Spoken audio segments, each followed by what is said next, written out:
Well, it's Tuesday, and you all know what that means. As you know, we have NXT. We are now only maybe 2 weeks away before, of course, Heatwave in Toronto. Now, battle lines are being drawn out. As you know, we know who will be facing Trick Williams at Heatwave. That will be Ethan Page. However, there's certain people that felt that should be involved and turned this match into a four-way. But we will get to all of that. We also got an Heritage Cup match. We have a tag team turmoil and various other cool things as well that took place. But first things first, we're going to be reviewing for the first time in a while All Japan Pro Wrestling with their latest series, Dynamite, that started out in Korakuen Hall, featuring three title matches: the Gaora TV title, the All Asian Tag Team titles, and of course, the top title itself, the Triple Crown Championship. So we also have very other interesting things as well that took place.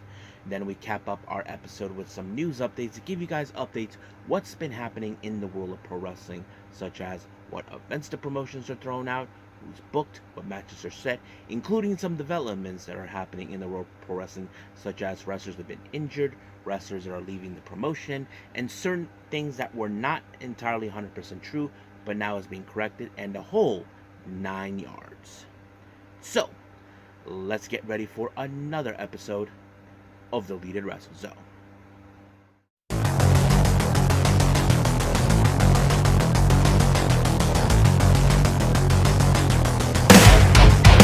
Are you ready? Get up, get up! Get up, get up! Get up, get up! Get up, get up! Get up, get up! Get up, get up! Hey everyone, welcome to the Leaded Wrestle Zone. All things that is pro wrestling with AEW, NXT, New Japan Pro Wrestling, TNA, the National Wrestling Alliance, various promotions, wrestlers, matches, and championships.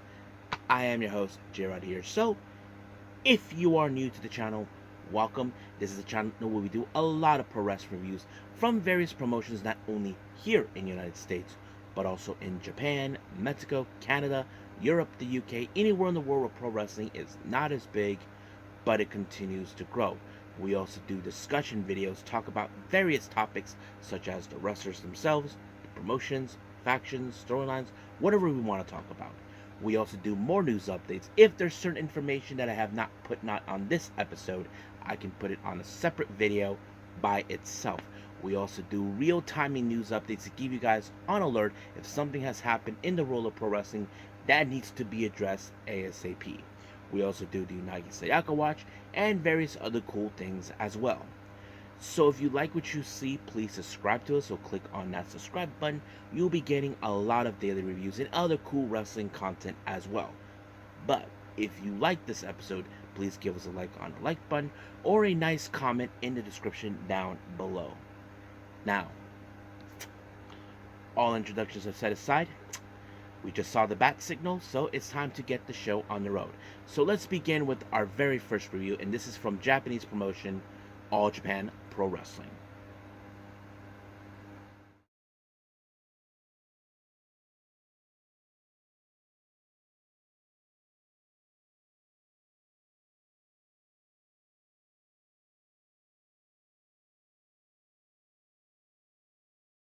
Okay, All Japan Pro Wrestling, this is their much recent start of the Dynamite Series. This one took place recently on the 24th of June, and I believe that is on a Monday. So it was day one of the Dynamite Series in Korakuen Hall. Now, normally we don't do pre-shows, but however, this one it is. If you guys are fans of the At-Risk Girls, well, they were part of the pre-show involved. Now, the wrestlers involved, we have it was in a tag team match. We have team number one, Nagisa Shiotsuki, and her tag partner Natsuki. They take on Ayano Ire and me. So yeah, surprisingly, I didn't notice how popular Ayano Ire is. I think they're stepping up the game now that certain wrestlers left at Red Girl, so I'm not gonna jump into that. But the match was okay, pretty decent. But I felt like maybe some of the audience who were attending were not I'm not too feeling. I don't know. I felt like there was a different buzz about it. But nonetheless, these girls are rare talented. I'm not gonna lie about that. But it was, of course, Iri who picked up a win with an amazing suplex onto Natsuki, and just like that, it was completely over. So it was done from there. Now let's jump into the main card. It opened up with a championship match, and this one is the Gaora TV title. Now Gaora is a network in Japan, in case anybody asks. Yes, there's a title based on that, kind of like we have with AEW with TNA and TNT and TBS, that sort of thing. However, the match, we had the champion Seigo Tachibana taking on Fuminori Abe. Now, Fuminori Abe is one of those impressive wrestlers you get to enjoy. He has great submission tactics and striking capability. Seigo, he is much of a like a scrappy wrestler. Basically, he knows he gets the job done. But however, it was Fuminori Abe with a submission that put away Tachibana and allowing him to become the brand new Gaora TV champion. So practically is, and of course a promo was posted out. I don't know what they said.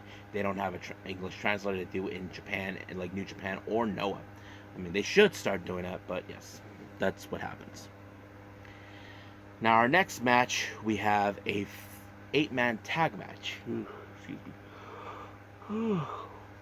We have Kento Miyahara, Shotaro Ashino, Suwama, and Ryo Inoue. They take on Kuma Arashi, Hartley Jackson, Okudo Omori, and Cyrus. So basically, pretty interesting lineup from both sides, especially with Ryo Inoue. He is so far the only junior in this match. I'm not talking about hierarchy, because I'm talking about the weight class he's in. Everybody else is a heavyweight. That's the reason I see it. But however, this match was really crazy. But in the end, it was, of course, Omori with a frog splash onto Inoue that picked on Inoue, who actually picked up the win just like that, frog splash. So impressive win. Now our next match is a no disqualification match. We have Kuroshio Tokyo Japan, or better known as Ikemenjiro. He takes on Yuma Aoyagi. Now those who know Ikemen, what he does in Japan, he likes to come out and have a little bit of fun with the fans, dance with them, greet them, not be in the ring. But well, however, Yuma decided, F that, I'm not gonna allow you to play this game. So he just attacked them out of there, and you can hear the boos like boo. Yeah, people were not happy that he attacked them from behind, not let him have his little bit of fun. I mean, Yuma is not there to have fun. He's there to kick ass. That's what he does. But they brought in a whole lot of toys. I mean, tables, ladders, chairs, whatever they did to destroy each other. But one thing for sure, Ikemen was not going to let this guy get away with it. But unfortunately, it didn't do well, because it was, of course, a very interesting type of suplex for Aoyagi. He did like a twisty suplex, and just like that, it was completely over. I was like, wow, I can't believe how that won. But pretty amazing. But in the end, of course, they actually kissed and make up. Well, they didn't make up, but you guys know the reference. So they found respect for each other regardless, because some people find Ikemenjiro with his ways very childish. I mean, he's fun to enjoy. I'm not going to lie about that. Now, our next match is one of 3 championships, and this is number 2 right now. And this is the All Asia Tag Team titles.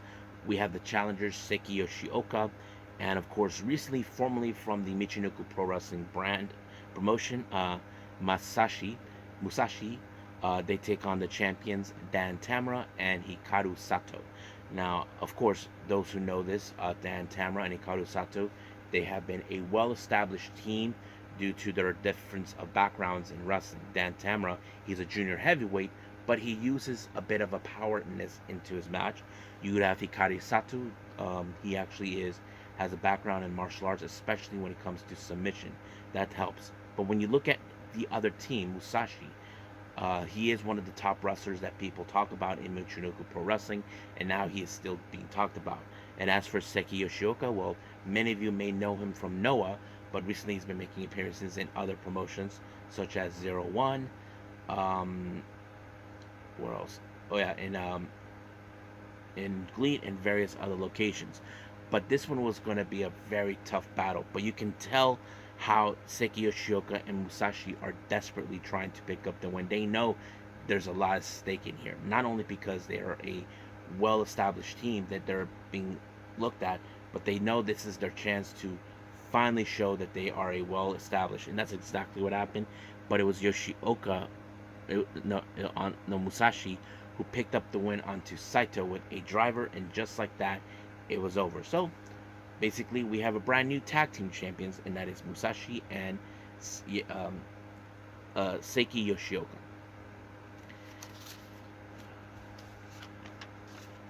Now, our next match, we have a bit of a um, six-man tag team elimination match between two teams. We have the Saito brothers, consistent of Noriko Doi, Jun, and Ri Saito. Now, you can say, wait a minute, Noriko Doi is not Saito. Well, he just confessed that Saito is his mother's maiden name.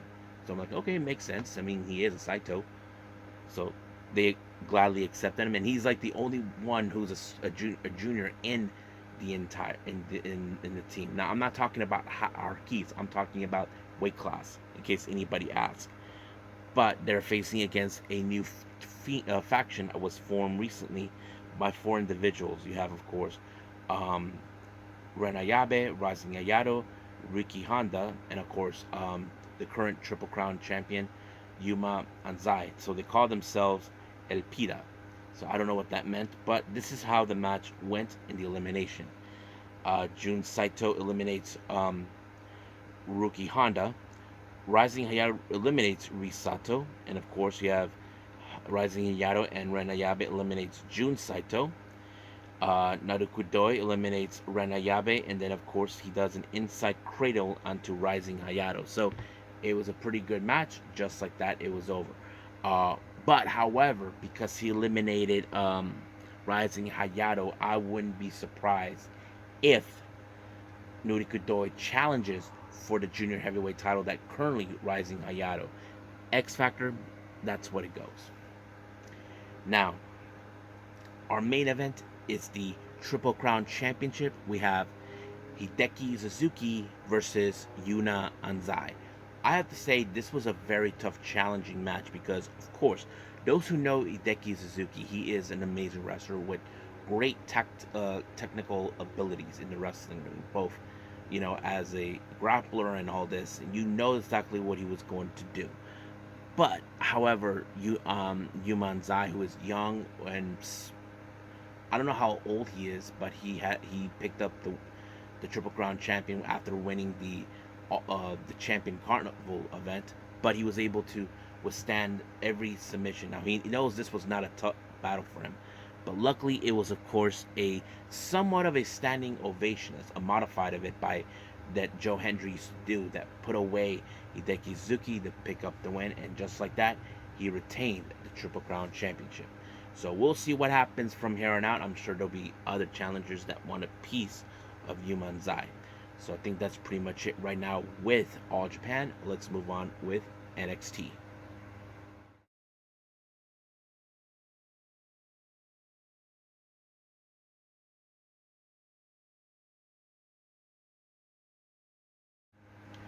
Okay, NXT. We're only 2 weeks away before NXT Heatwave, as I believe. You know, let me double check my calendar. Uh,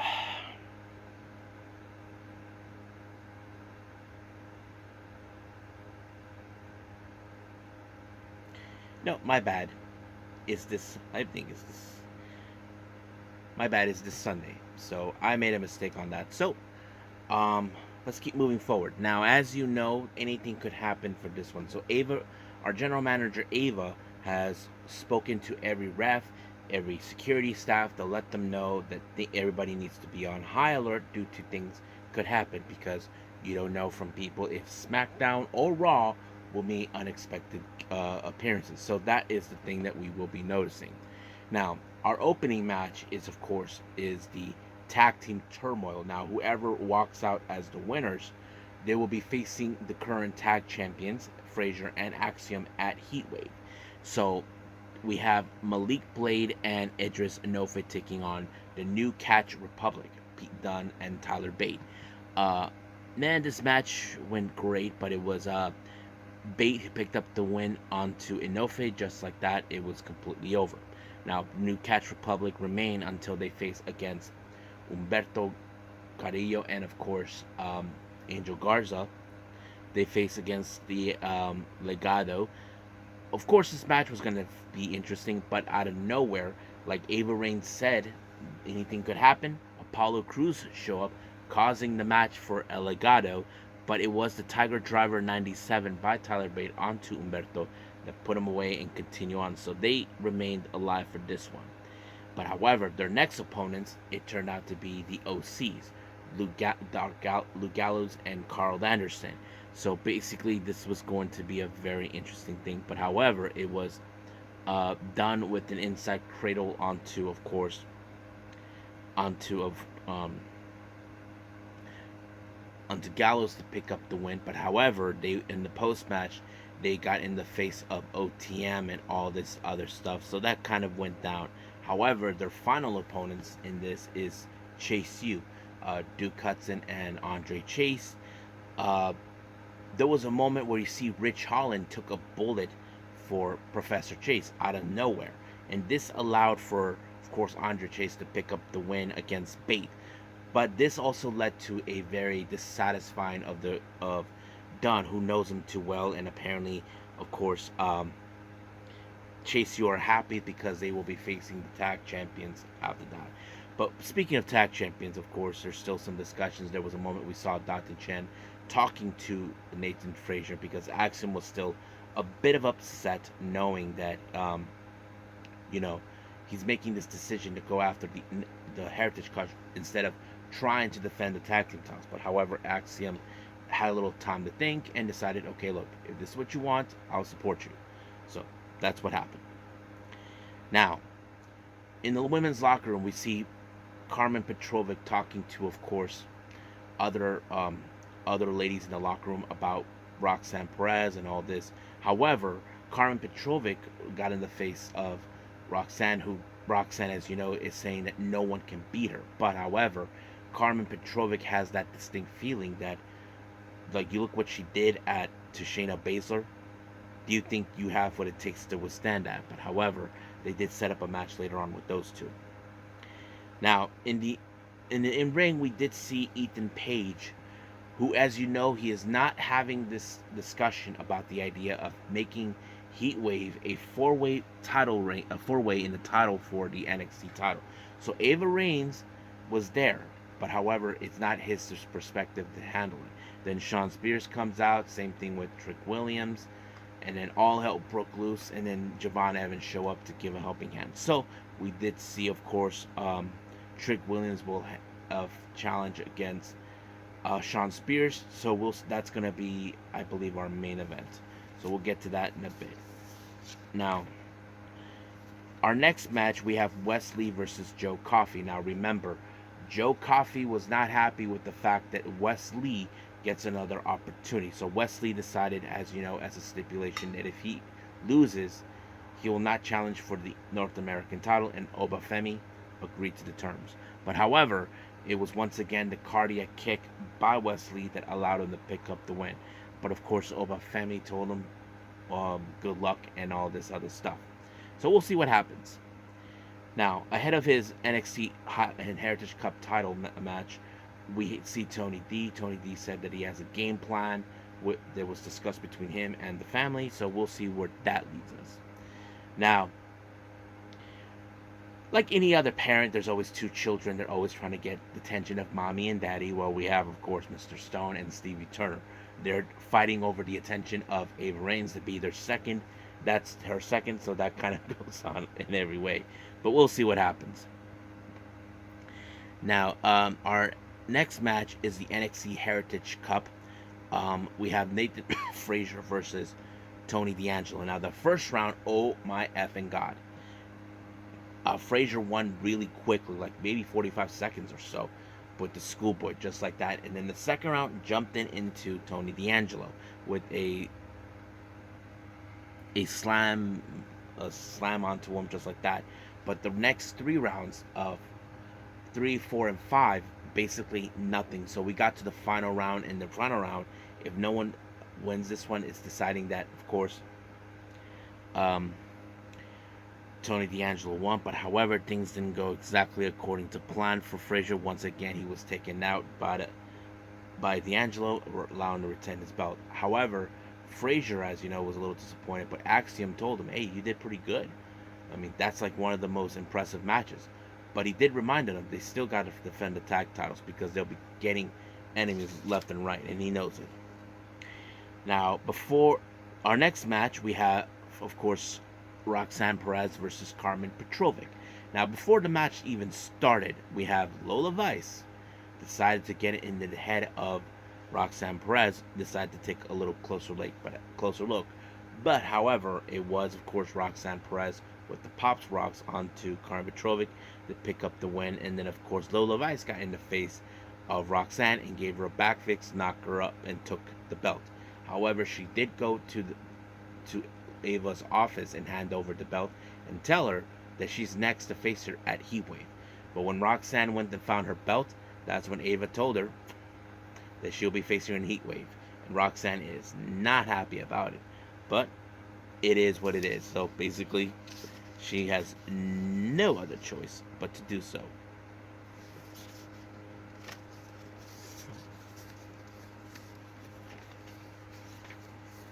Alright. We do see a little video image with Noam Dar saying hi to everybody. So, as you know, he hasn't fully recovered after the assault from Ethan Page. And he was talking to Oro Mensah, Jakar Jackson, and Lash Legend. Oro Mensah said, "Look, I'm not attacking Ethan Page for what he did to me. I'm attacking for what he did to him." So there's that. And of course, he talks about his sad life back in whatever country he was from. I forgot what he said. And you can tell people wanted to break out, and even Booker T. So there's that. Now, our next segment we see in the back, OC attacked the OTM and all this and that. It went all hell broke loose. So basically, this is a little fight between Michin and Jada Parker, so that kind of sets it up. Now, our next match, this is a very interesting high-stakes match. We have Tavion Heights versus Damon Kemp. Now, recently there's been a lot of trouble in paradise between Kemp and Charlie Dempsey. If you guys saw the 20-man battle royale, well, you know what happened. Kemp accidentally took out Charlie Dempsey. Dempsey was not too happy about it.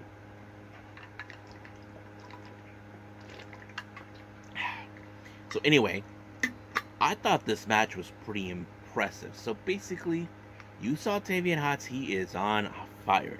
But he was able to pick up an impressive win with the belly-to-belly suplex onto him. And just like that, he won. So that means he is now a member of the No Quarter Catch Crew. So basically, Charlie was happy, but Kemp, he's not. He feels like he didn't earn anything. But Charlie Dempsey has been basically taking charge, since then. But we'll see where that goes. Now, Kelly decided to do an interview with Kelani Jordan, talk about the upcoming match between Sol Ruca and Ariana Grace. Now remember, Kelani Jordan believes that Sol Ruca should be her next challenger, even though they're friends. But she's willing to show the world that this whole thing was not a fluke. But however, Ariana Grace feels like she is better than her. But they decided to make this match happen. So that's exactly what happened. But Ariana Grace, once again, she did not win this one by anything. There was a botch moment. I don't know if you guys saw that. I don't know if Soul was attempting to try the Soul Snatcher, but she was able to pull it off, and just like that, it was over. So that means we will see those two face off each other at Heatwave. However, in the backstage when they were both talking and walking together, we see Jay-Z Jane and Jasmine Nix were not happy how this thing is turning out. And same thing with Fallon Henley. So we'll see where those two will lead. Now, our main event is Shawn Spears versus Trick Williams. Ethan Page was in commentary, but all hell broke loose with Oro Mensah even showed up, who still has some unfinished business towards Ethan Page. And then, of course, Brooks Jensen showed up, but it costing Trick Williams the match, but it was Shawn Spears with the C4 So all things just went all hell just like that. However, in the end of the night, Ava Reigns made the choice that this match at Heatwave will be a fatal 4-way. So it's already been decided. I'm sure Ethan's not happy about it, but things are what it is, and there's nothing he can do to change that. But we will see what happens from here on out. So as this time we are done now with NXT, so I believe it's time to do our last and final thing, news updates.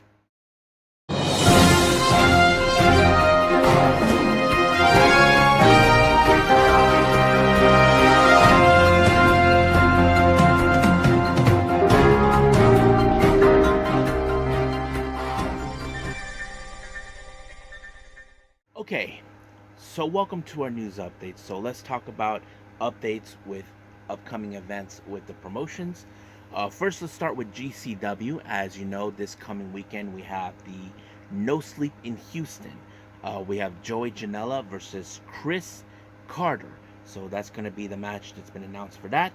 Moving on, as you know, every year during 4th of July, there's always the event known as Backyard Wrestling. This is Backyard Wrestling 6. It's going to be in Backyard USA. You just don't know whose backyard, but we'll see what happens until then. Now, the following day after of Backyard, GCW will make their way to Toronto, Canada for the Worst Behavior. They announced Bollywood Boys will be in action to take on the Garbage Daddies, so that's going to be a lot of fun.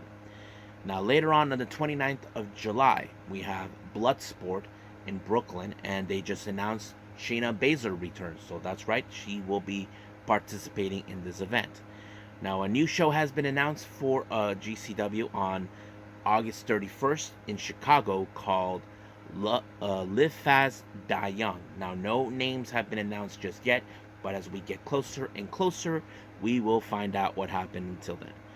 Now, we do have some updates with Deadlock Pro Wrestling with 2 events. On July 6th, we have, of course, Live 7.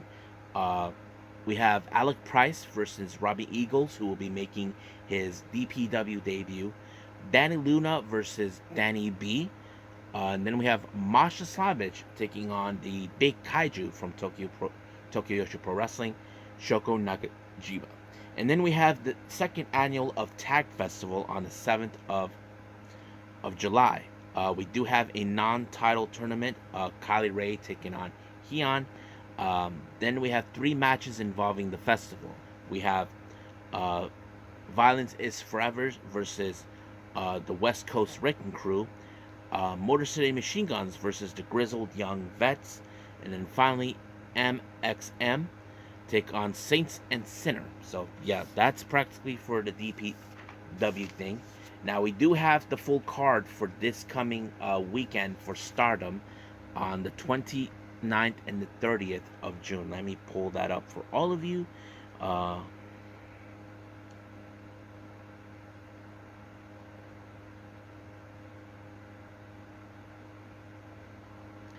Okay, for the Saturday one, it's going to be in Korakuen Hall. We have the Goddesses tag team titles on the line. FWC, Koguma and Azuki will defend it against God's Eye members Konami and Sudi. Then we have the Future Belt, Rina taking on Nanami. Then the High Speed title is defended. Saya Kamitani takes on Fukigen Def. Then we have Maika, Zina, Waka Tsukiyama, and Hanako. They take on star members Mayu Iwatani, Hanan, Saya Ida, and Momokogo. Then we have, of course, Starlight Kid. She teams up with Mei Sira, Azumi, and Miyu Amasaki. They take on Oedo Tai's Nosuke Tora, Momo Watanabe, Tekla, and Ruka. Then, of course, we have Cosmic Angels, Tam Nakano, Sayori, Natsupoi, Yuno Mizumori,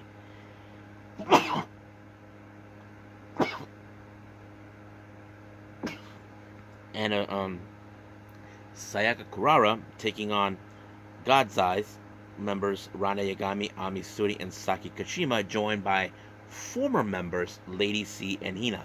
Now, I wouldn't be surprised if Lady C and Hina join God's Eye. That is something that could be a possibility. Then our Then we have Aya Sakura will be facing against Rian. Now, note here, Mina Shirakawa's name was not mentioned. You all know where she'll be heading. She'll be heading here because she'll be participating for the Forbidden Door event, so that would make sense. Now for our Sunday show. Now there was a note that was mentioned, and this one was coming from Scott Edwards. Tam Nakano, Momo Watanabe are not scheduled in the Sunday show. However, many people were already speculating, oh, they're on the way to, of course, for Forbidden Door. However, that's not the case. They're not. It's confirmed that they're not coming to Forbidden Door. So don't get your hopes up. This is the full card for the Sunday show with Stardom. Starlight Kid, Azumi, Mei Sita, and Miyu Amasaki once again team up. They face against Star members Mayu Iwatani, Azuki, Hanan, and Koguma. And then, of course, we have Shuri, Konami, and Rana Yagami of God's Eye teaming up with Hina. They will face against members of Oedo Tai, Natsuko Tora, Tekla, Rina, and Ruaka. Then we have Ami Sori and Kashima take on Natsupoi and Yuna Mizumori. We have a three-way match: Waka Tsukiyama, Lady C, and Sayaka Kurara. And then, of course, we have Xena versus Aya Sakura. And then we have Maika Hanako. They team up. They face against Saya Kamitani and Rian. They also face. They even have Saya Ida and Momokogo. So basically, we have this is what we say. Now, remember, I said Mina will be here for Forbidden Door, but as for the Sunday show, Tam Nakano and Momo Watanabe are not scheduled for that. So, but that's pretty much. Now, also on updates for upcoming events, as you know, former WWE superstar Sareee, now goes back to her original name, Sareee, has announced for her upcoming self-produced show, Sareee Chapter 4, Sareeism Chapter 4, that will take place on July 29th in Shinjuku Face. It's already been announced what matches will take place. Match number 1, we have Chi-Chi from Evolutions taking on Mirai Kogi from Seedling. Then we have our second match, Jaguar Yokota teaming up with Kaoru Itu. They take on Misa Kagura and Char. Now, I don't know who Char is, but hopefully I'll get to know her a little bit. Then we have, of course, Tsukasa Fujimoto and Arisa Nakajima. Well, we'll talk more about Fujimoto. They take on Miyu Momono and Riko Kawahara. Then we have the semi-main event in a singles match. We have Kurumi Hiragi versus Yu. In our main event, this one's a special one. Sareee will team up with her best friend, Natsupoi, to take on Takumi Iroha and Azumi. So that's going to be a pretty good match. So I can't wait to see it. So I think that's pretty much it for our, of course, for the updates with the promotion. So let's talk about developments. Many of you may have noticed something odd in the AEW roster. Satnam Singh was removed from the in-ring competitors and looks like he's been moved to broadcast team, which is very strange. So nothing has been explained so far to me, but we'll find out soon enough. Tetsuya Naito went on to Tokyo Sports, said that if he does not beat Jon Moxley at Forbidden Door, then he'll give Jon Moxley his spot at the G1 Climax. So that's going to be interesting to see. Now, more information regarding about Tsukasa Fujimoto. As you all know, she injured herself this past weekend during the IWGP title match against Mayu Iwatani, and she had more to say what happened. This is what she said. It was dislocation after a thorough examination. It seems that the addition dislocation there was also ligament damage and a small bone that had been chipped off a few millimeters. So I had two options: rest or surgery. When I asked which would heal faster, he said that both would take the same amount of time. It would depend on the rehabilitation, but surgery would provide overwhelming more stability. The ligament had become loose, so I had to undergo ligament suture surgery. I consulted with Seedling Arisa Nakajima and Taiyo Natsuki that made this choice. Yeah, I mean, you want to have the best options. I mean, sometimes if they give you two and they say it's the same, but however, having surgery is probably better because it will probably will make it more. How do I say this? More stronger because you don't know if you don't have surgery, things could go wrong. I mean, we've seen things like that before. But it's great that she asked for opinions um, towards that. So, but she also explained what caused, of course, the injury of what happened. She has this thing called the what was it again? Called the Venus shot, and that's what caused the of course the injury. This is what she said. I've actually hurt my ligaments with the move in the past. This was the first time it happened in front of an audience, and I guess I have to think about it a bit. So basically, basically she has to think about this. So I get it. I mean, we've seen wrestlers that talk about that, but yeah. Now Thunder Rosa went on to on a thing on about how come she's not in the Owen Hart Foundation tournament. She mentioned this on Busted Open Radio, and this is what she said. To add more insult to injury, I have looked at Dynamite this Wednesday, the Owen Hart, and my name was not even there. I'm okay with that. That's fine. And that's how I see her damn name. She's not only beat me on Sunday, but she took my place. But that's okay. I don't need a tournament to show I can go to Wembley. One way or another, I'm going to Wembley. I don't need a tournament to get an opportunity of the women's world title because I know I can do it without a damn tournament. I'm above that. That's pretty interesting. So yeah. Now more info on Pentagon, as you know, on Penta El Zero Miedo. As you know, his contract expires real soon in August and September. Um, he said this that I'm not that young, and will I would be my last big contract. I have no problems with either company. I am here to work to bring the best. WWE would be a good episode in my career, but I do not like the fantasy book. If it happens, it happens. I am focused on AEW, and I'm happy where I'm at right now. So yeah, so he is looking on his options. So we'll see what happens. As you all know, recently we've been hearing a little bit by little about Bray Wyatt's widow, Jojo Offerman. As you all know, she lost her husband, Bray Wyatt, which was a sad moment. But however, she just went on social media and talked. Apparently, people know that she's not okay, but it has a reason why, and that's what she says. I'll never show anyone how much I actually hurt me. Never. I'll smile and say I'm fine. To keep that in mind the next time you think I seem okay. Be kind. All I ever wanted is the life with Wyndham. With him. And that I created together. And now I have to learn to live this life without him. When every day I mourn the love he made made me feel. It's hard to carry the weight of not only my pain, but the pain of our kids. But I'm grateful that Wyndham gave me two beautiful kids to keep loving me long after he's gone. So for them, I'll keep smiling and saying I'm fine, even if I'm not. Yeah, I get it. I mean, we know she's not okay. It's not easy for someone to lose someone they love. And I can totally respect it. I think many of you would too. I mean, it's okay to say you're okay, but even though you're not. But as long as you can still try to move forward, I hope she can move forward. That's the best part.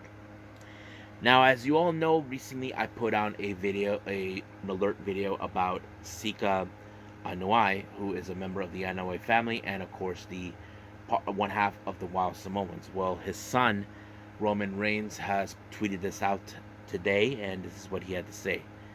My family and I thank everyone for the outpouring of support in the name of my father, Por la Ivayo Liti Sika Anuai, who will forever be remembered as one half of the Wild Samoans, the tag team. My father has profound impact on my entire family. We are forever grateful for the foundation he built for us, and there's no way to fill the void left by his passing. But my sisters and I will do our best to represent him and his legacy. Rest in power, Dad. We love you. So he's appreciate the fans and all that. And I know it's not easy for him to lose his dad, but you know, as we grow, we always believe in our lives that something like this could happen. But it's good that he will try to keep the legacy alive for his dad. But we'll see what happens from here on out. We don't know when he'll be back to WWE, but I'm sure right now that he is in his grieving period with the loss of his dad. But let's think about him, the rest of the family. So I think that's pretty much it what we can do for now. I think we are done with everything, so let's just call it a day. Well, I hope everybody enjoys this episode. Coming up, as you know, we have AEW Dynamite. I can't wait to see what's going to happen. So, as you know, this weekend we have Forbidden Door. So, we will talk about that at some other point. But right now, we have Dynamite. And I haven't decided yet what we're going to do, anything before that. But until then, we're sticking to what we do know. So, I think that's pretty much it, what we have. So, let's just end it right here. And I will see you guys on the next DWZ time, same DWZ channel.